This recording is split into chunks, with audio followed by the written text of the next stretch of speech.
دو انسانوں کو سب سے خوفناک عذاب ہونے والا ہے، دو انسانوں کو، ایک سود کھانے والا، ایک قتل کرنے والا، ایک سود کھانے والا، ایک ناحق قتل کرنے والا۔ یہ ہمارے نبی کی امت ہے، کسی نے بتایا، کسی نے محنت نہیں کی۔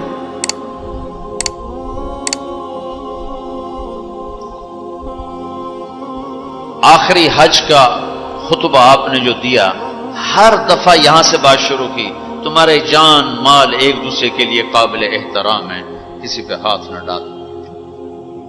میرے نبی نے کبھی زبان سے کسی کو دکھ نہیں پہنچایا، کبھی زبان سے کسی کا نام لے کر اس کو رسوا نہیں کیا۔ زبان کی لگائی ہوئی آگ ہے جو آج سارے بھڑکتے ہوئے دیکھ رہے ہیں۔ تو بھائیو، محبت سے رہنا سیکھو، معاف کرنا، درگزر کرنا سیکھو، اپنے اللہ کے سامنے جھکنا سیکھو۔ جب قومیں زوال کا شکار ہوتی ہیں، کہتی ہیں یہ فلاں کی سازش ہے، جیسے آج کل کہتے ہیں مسلمان، امریکہ کی سازش ہے، جی اصل یہودیوں کی سازش ہے۔ یہ کراچی کے بینکوں میں جو سود پہ پیسہ پڑا ہوا ہے، یہ امریکہ کی سازش ہے، یہودیوں کی سازش ہے۔ جو رات کو شراب چلتی ہے اور مجرے ہوتے ہیں، یہ امریکہ کی سازش ہے، یہ یہودیوں کی سازش ہے۔ نوجوان اولاد ماں باپ کی نافرمان ہیں، یہ کسی دشمن کی سازش ہے۔ میں ایک جگہ تھا تو ایک لڑکی اپنی ماں کو کہہ رہی تھی بکواس مت کرو، ماں کو کہہ رہی تھی بکواس مت کرو، تو اس کی ماں کے آنسو ایسے گر رہے تھے۔ یہ امریکہ کی سازش ہے۔ اور میرے نبی نے سے پوچھا کہ یا رسول اللہ قیامت کب آئے گی؟ آپ نے فرمایا اللہ کو پتہ ہے کب آئے گی۔ کا کوئی نشانی کہ جب ماؤں کو ذلیل کیا جائے گا تو قیامت آ جائے گی۔ ہمارے زوال کے اسباب باہر سے نہیں ہیں، ہمارے اندر سے ہیں۔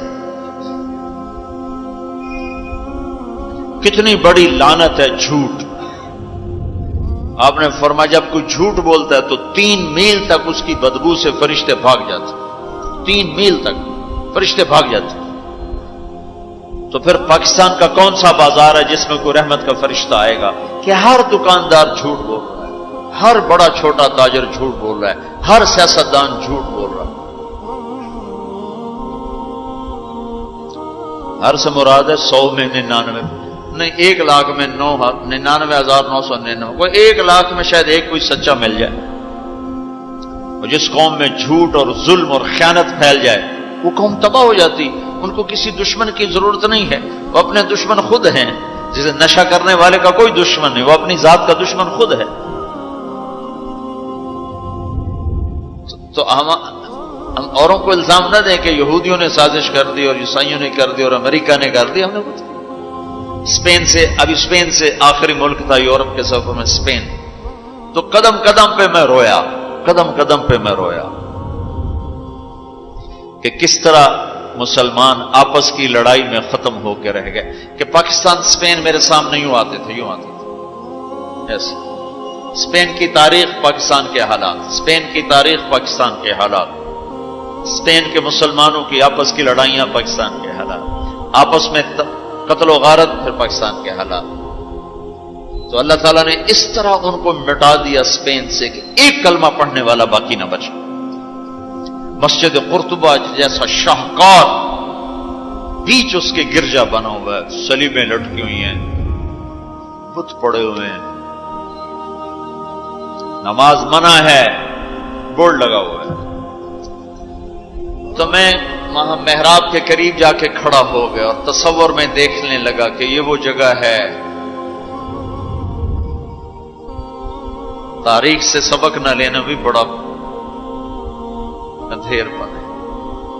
یہ وہ جگہ ہے جہاں یحییٰ بن یحییٰ اندلسی کے درس ہوتے تھے، علامہ قرطبی کی تفسیر چلتی تھی، ابن عربی کے تصوف کے نکات کھولے جاتے تھے، ابن حزم کے فقہی مقالات سنائے جاتے تھے، بقی ابن مخلد جیسی شخصیات یہاں بیٹھ کے قال اللہ قال رسول کہتے۔ ننگی عورتیں پھر رہی ہیں نکریں پہنی ہوئی، وہ تو ایک ان کے لیے تفریح کی جگہ بنی۔ میں تو آنکھوں سے بھی رو رہا تھا اور دل سے بھی رو رہا تھا، اور زیادہ رونا اس پہ آ رہا تھا کہ اپنا ملک دیکھ رہا تھا کہ آج میرے ملک کے لوگوں کو ہوش نہیں ہے، وہ کیا کرنے۔ دین پہ نفرت، فرقہ واریت کی نفرت، سیاست کی نفرت، قوم کی نفرت، صوبوں کی نفرت، شہروں کی نفرت، زبان کی نفرت، کون کون سا زخم ہے جو اس جسم پہ نہیں لگا ہوا، اب کون کون سے زہریلے تیر ہیں جو اس پر نہیں چلائے گے۔ میں ایسے ہی کھڑا دیکھتا ہوں، پھر میں محراب کے پاس جا کے کھڑا ہو گیا، تو 700 سال پرانی قرآن کی آیات اب بھی اسی طرح لکھی ہوئی ہے۔ تو میں نے کہا یا اللہ، میں یہ نماز تو کوئی نہیں ہوگی، کسی کے نزدیک بھی ایسی نماز نہیں ہے، پر تو جانتا ہے کہ میں چاہتا ہوں میں اس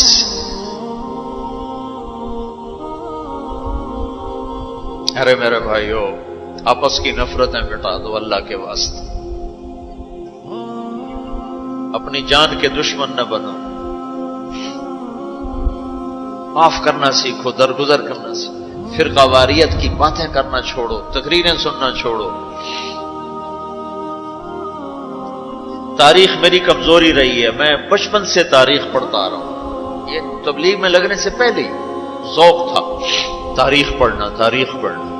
جب تبلیغ میں لگے تو مدرسے میں آ گیا تو اور پڑھنے کا لگ گیا، پھر کچھ اللہ تعالیٰ نے یاد اچھی دے دی تو جو چیز پڑھی وہ یاد رہے گی، وہ سارا تسلسل، اور میں تو ایسے بس ڈوبتا ابھرتا رہا کہ یا اللہ، آج میں یہاں اس دھرتی پہ سجدہ نہیں کر سکتا جہاں 700 سال جن اینٹوں نے سجدے کے لمس محسوس کیے، جن اینٹوں نے تیرے لاکھوں کروڑوں پیاروں کے آنسو جذب کیے، جن در و دیوار نے تیرے ہزاروں محبوب لوگوں کے واز و ارشاد سنے، جن کونوں میں تجھے یاد کرنے والے ہزاروں لاکھوں کروڑوں، انہیں روشن کرتے کرتے کرتے آج اسی زمین کے نیچے سوئے ہوئے ہیں۔ قرطبہ کے قبرستان پہ شہر بنا ہوا، نہ کسی بادشاہ کی قبر باقی اور نہ کسی بڑے کی نہ کسی چھوٹے کی۔ میں یہاں نماز پڑھتا ہوں، میری نماز قبول کر لے۔ میں نے اشاروں میں نماز پڑھی، اللہ اکبر، پھر ثنا، پھر سجدہ، پھر رکوع، پھر سجدہ، اللہ اتنا کو کیا، رکوع سجدہ اتنا کر کے، تاکہ کسی کو، چونکہ جو داڑھی والا اندر آتا نا تو اس کے پیچھے سیکورٹی لگ جاتی کہ کہیں کسی کونے میں چھپ کے نماز نہ پڑھ لے، تو ایک سیکورٹی والا ہمارے پیچھے پیچھے کر رہا تھا۔ چلو یا اللہ، میں بھی ان میں ہو جاؤں جنہوں نے اس مسجد میں نماز پڑھی تھی۔ اور میرا پاکستان اس دور سے گزر رہا ہے، نہ عوام کو ہوش ہے نہ خواص کو ہوش کہ کیا ہو رہا ہے۔ شاید اللہ تعالیٰ کسی کی فریاد پر آنکھیں کھول دے کسی کی۔ تو بھائیو، محبت سیکھو، درگزر سیکھو۔ اس تبلیغ سے خوبصورت محنت، سارے دین کی محنتیں حق ہیں جس سے خیر پھیل رہی ہو، جس سے لوگوں کو نفع پھیل رہا ہو، لیکن میرے بھائیو، دنیا بھی پھری ہے، تاریخ بھی پڑھی ہے۔ وہ کچھ اللہ تعالیٰ نے موقع دیا، بہت زیادہ سے مراد یہ نہیں کہ میں کوئی کتابوں کے انبار لگا دی، اپنی حیثیت کے مطابق میں آپ کو اندر کے یقین کے ساتھ کہتا ہوں کہ پہلے 300 سال کا تو کوئی مقابلہ نہیں، پہلے 300 سال کو چھوڑ کر ان 1100 سال میں تبلیغ جیسا کام کبھی نہیں ہوا۔ میں تمہارے سامنے ہاتھ جوڑتا ہوں، تبلیغ میں وقت دو۔ اگر اپنے اللہ سے تعلق بنانا ہے، اگر لوگوں کو اللہ کی طرف پھیرنا ہے تو تبلیغ میں جاؤ۔ بہت بڑا مجمع آیا ہوا ہے، صرف ہر مہینے 3 دن کی نیت کر لو کہ ہر مہینے 3 دن لگانے ہیں۔ کرو گے نیت؟ کرتے ہو نیت؟ ہر مہینے 3 دن لگانے شروع کرو۔ تمہاری زندگی میں تبدیلی آ جائے گی. 6 بر اعظم کے انسانوں تک پیغام پہنچ رہا ہو، ہر زبان کے لوگوں کو ہدایت مل رہی ہو، ہر طبقے کو ہدایت مل رہی ہو. جب طوائفوں کی طرف ذہن گیا، ان کا خسروں کو بھی تو لینا چاہیے، وہ بھی تو نبی کی امت، ان کے پاس پہنچ گئے. تو ہمارے علاقے کا سب سے بڑا ڈانسر اب اس کی داڑھی ہے، 5 وقت کا پہلی صف کا نمازی ہے. جب میری اس کی پہلی ملاقات ہوئی، میں نے کہا تو کبھی نماز پڑھی؟ کہا جی کدی نہیں. کدی جمعہ پڑھے؟ جی کدی نہیں. عید پڑھی؟ جی کدی نہیں. میں کیوں؟ کہ جی یہ مولوی ساڑھے نال نفرت کریں دن اور اساں بھی پرا رہ جانے ہیں، تو سب پیار کی ایسی آ گئے ہیں. اس کا چلا بھی لگ چکا ہے، داڑھی بھی رکھ لی ہے. ایک مجھے ملا ناچم یہی اس کے بال کٹوائے، سارا کچھ سٹ کیا. اور کچھ عرصے بعد پھر میں دیکھو نا سرخی لگا ہی فوٹو اس نے اپنے واقعہ سنا. کہا جی میں مسجد میں گیا نماز پڑھنے تو مولوی صاحب نے آخیا اے خسرا کدے اندر وڑا ہے، انہوں باہر کٹو، انہوں باہر کٹو. تو ٹیک سنگھ گئی ہماری جماعت 95 میں. تو اس وقت وہ یہ سوشلزم کا بڑا مرکز تھا. تو اس کے جا کے اس سے ملے ہمارے ساتھی جو بڑا ان کا وہ پریزیڈنٹ تھا، صدر تھا. اس نے کہا جی مسلمان ہوں، کافر نہیں ہوں، سوشلزم سے متاثر ہیں. تو اس کی ہم بات کرتے تھے، ہم پر دہریے کا لیبل لگنا شروع ہو گیا، دہریے. ایک دن نماز پڑھنے گیا مسجد، ظہر کی نماز تھی، عصر کی نماز، وضو کر لیا تھا اور مسح کے لیے پانی لیا، مسح کرنے کے لیے ہاتھوں میں پانی لیا. تو پیچھے سے مولوی صاحب کی آواز آئی امام مسجد، اے دہریا اندر کدے وڑا ہے، باہر کٹو. تو میں نے وہ پانی یوں کر دیا اور اس کے بعد آج تک میں مسجد نہیں گیا. اس میں جتنا مجرم وہ ہے اتنا ہی مجرم وہ امام مسجد ہے جس نے یہ کہا ہے دہریوں باہر کٹو. تو بھائیو بہت بڑا مجمع بیٹھے ہو اوپر نیچے اور اکثر نوجوان نظر آ رہے ہو. محبت سیکھو، اللہ سے صلح کر لو، توبہ کرو. یہ جو لوگ چوریاں ڈاکے کر رہے ہیں ان کے لیے بھی دعا کرو کہ اللہ ان کو بھی ہدایت دے. وہ اس حال میں مر گئے تو پتہ نہیں کون سی جہنم میں جائیں گے. تو نیت کرتے ہو سارے؟ ایک نیت میں اور کروایا کرتا ہوں کہ بھئی آج تک جو ہوا آئندہ توبہ، صلح کر کے اٹھیں، اللہ کی بارگاہ میں صلح کر کے اٹھیں. تو اس کی بھی نیت کرتے ہو؟ ابھی تمہارے آنے سے پہلے اسپین کے ایک ساتھی سے بات ہو رہی تھی، وہ جو میں آخر میں توبہ کرواتا ہوں، انہوں نے کہا جی آپ تو چلے گئے ہیں اور ہمیں مسلسل خبریں آ رہی ہیں، چونکہ وہاں پاکستانی بہت زیادہ شراب کا کام کرتے ہیں، ان کے ہوٹلز ہیں تو ہوٹل میں شراب چلتی ہے. انہوں نے کہا جی مسلسل ہمارے لوگ کہ اسی جی توبہ کیتی ہے بھائی اسی شراب بیچنی بند کرتی. مختلف جگہوں سے خبریں آ رہی ہیں. کہا جی ہم نے وہاں توبہ کی، ہم نے سوچا تھا مکے جائیں گے، وہاں جا کے توبہ کریں گے، لیکن وہ تو ادھر ہی انہوں نے ہمیں توبہ کروا دی، تو بس یہ ہماری توبہ. تو ایک یہ کہوں گا کہ توبہ کر کے اٹھو، ٹھیک ہے؟ جو پیچھے گزر گئی اللہ معاف کر دے، آئندہ تجھ سے صلح کر کے چلیں گے. اور اگر کبھی پھر ٹوٹ گئی تو یہ کون سا اوکھا کام ہے، پھر توبہ کریں گے، پھر معافی مل جائے. اس دربار میں معافی کے سوا تو معافی سے معاف کرنے سے زیادہ محبوب عمل کو نہیں اللہ کی بارگاہ. تو توبہ کی بھی نیت کرتے ہو تو کہو یا اللہ میری توبہ، پھر کہو یا اللہ میری توبہ، پھر کہو یا اللہ میری توبہ. اللہ قبول فرما لے. اب حج والوں سے کوئی موقع ملا تو کر لوں گا، ورنہ وہیں مکے چل کے بات کریں گے. لیکن آپ بھائیو، ہو سکتا ہے اس وقت کی بات یہی ہو جو اللہ نے کہلوائی، ضرورت اسی کی ہو. میں آپ سے گزارش کرتا ہوں محبت سیکھو، معاف کرنا سیکھو، ماں باپ کے آگے چپ رہنا سیکھو، بیوی کی کمی بیشی برداشت کرنا سیکھو، حتیٰ کہ اولاد کی کمی بیشی پر بھی ایک دم سیخ پانا ہو جاؤ، ہاتھ نہ اٹھاؤ، صبر کرو، حوصلے سے کام لو اور ان کو پیار محبت سے سمجھاؤ.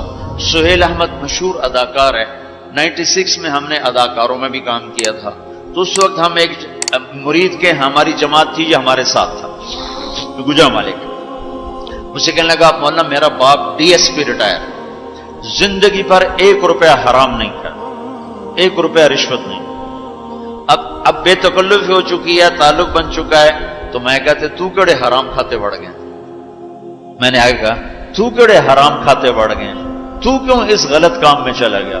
کہا جی بس کیا بتاؤں، 8ویں جماعت میں تھا، فلم دیکھنے چلا گیا، واپس آیا تو میرے باپ کو پتا چل گیا میں نے فلم دیکھی، تو اس نے پولیس والا بوٹ اٹھایا اور مار مار مار مار میرے سر سے خون نکال دی۔ تو میں نے دل میں کہا تو نے مجھے فلم سے روکا ہے، میں تمہیں اداکار بن کے دکھاؤں۔ کہا جی وہ شیطانی ضد پر آج یہ ہو رہا، تو اپنی اولاد کے ساتھ، استادوں تو شاگرد کے ساتھ ہمارے یہاں سختی ہے، اسکول ٹیچر بھی، مدرسوں کے مدرسین بھی بہت شدت کا لہجہ، سختی کا لہجہ،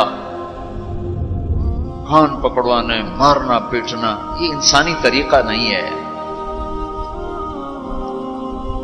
پہلا جھوٹ ماں باپ سکھاتے ہیں، اولاد پہ سختی کرتے ہیں، وہ جھوٹ بولنا شروع کرتے ہیں۔ میرے والد صاحب نے نماز سختی سے پڑھانا شروع کی، جب میں گھر میں ہوتا تھا، تو اب اللہ گواہ ہے اپنے گناہوں کا ذکر نہیں کرنا چاہیے، لیکن صحابہ بھی کیا کرتے تھے، جاہلیت کے قصے سناتے تھے اللہ کے نبی کو، اپنے باپ کے ڈر سے بغیر وضو پہ جا کے نمازیں پڑھیں۔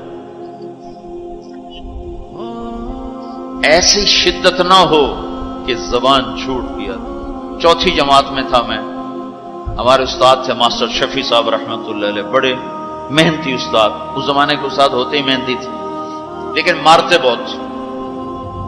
انہوں نے ہمیں حساب کا سوال لکھایا، سلیٹیں ہوتی تھی اس پر، اب میں کوئی 12ویں نمبر پہ بیٹھا ہوا تھا، اور جو جا رہا ہے آتا نہیں، ٹھو ٹھو ٹھو ٹھو، سوٹے بھی مکے بھی، میں کہہ رہا بھی مر گئے، مجھے بھی نہیں آتا تھا، اور میں انتظار کر رہا ہوں کہ یا اللہ میں اس سے نکلوں کیسے، سوال تو آتا نہیں، پکی گل ہے سوٹے ہی ہیں۔ اب میرا چھوٹا ذہن اور میں سوچ رہا ہوں کہ کیا چکر چلاؤں، کیا چکر چلاؤں۔ تو تھوڑا سا بیک گراؤنڈ یہ ہے کہ میرے چونکہ ہمارا زمیندارہ ماحول تھا، تو استادوں کو گھر ہماری طرف سے گندم جاتی تھی، چاول جاتے تھے، گھی جاتا تھا، آٹا جاتا تھا، مکھن جاتا تھا، چینی جاتی تھی، مرچیں جاتی تھی، جو سیزن پہ تو وہ جاتی تھی۔ تو کوئی 2 مہینے پہلے میرے استاد جی نے کہا تھا کہ پتر مرچاں بھجوا دے، ابے نو آخی مرچاں بھجوا دے، وہ میں بھول گیا کہنا بھول گیا۔ سب میں بیٹھا سوچ رہا ہوں یا اللہ جان کیسے بچاؤں، جان کیسے، وہ 2 مہینے پرانی بات یاد آ گئی۔ جب میرے سے آگے 2 لڑکے رہ گئے، اس وقت یہ سارا پچھلا کمپیوٹر کھلا، تو میں اٹھ کے گیا، میں نے کہا استاد جی ابا جی پہ آندین کل مرچاں پہنچ جا سکتے، ابا جی پہ آندین کل مرچاں پہنچ جا سکتے۔ میں نے کہا شاباش میرا پتر تو بائے جا۔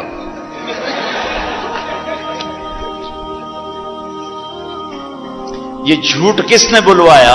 استاد نے، اس کے ڈنڈے نے، اس کی سختی نے۔ ماں باپ سے بھی کہتا ہوں، مدرسے کے علماء سے کہتا ہوں، اسکول کے ٹیچروں سے کہتا ہوں، محبت سیکھو، محبت سکھاؤ۔ اولاد سے کہتا ہوں ماں باپ کی محبت سیکھو، ان کی شدت کو برداشت کرنا سیکھو۔ بھائی سے کہتا ہوں بھائی کی برداشت کر، آپ بیٹھے ہو عورتیں نہیں ہیں تو آپ سے کہتا ہوں بیوی کی برداشت کرو، ماں کی برداشت کرو، بہنوں کی برداشت، جو بھی کوئی بلندیوں کے راستے ہیں وہ برداشت میں چھپے ہوئے۔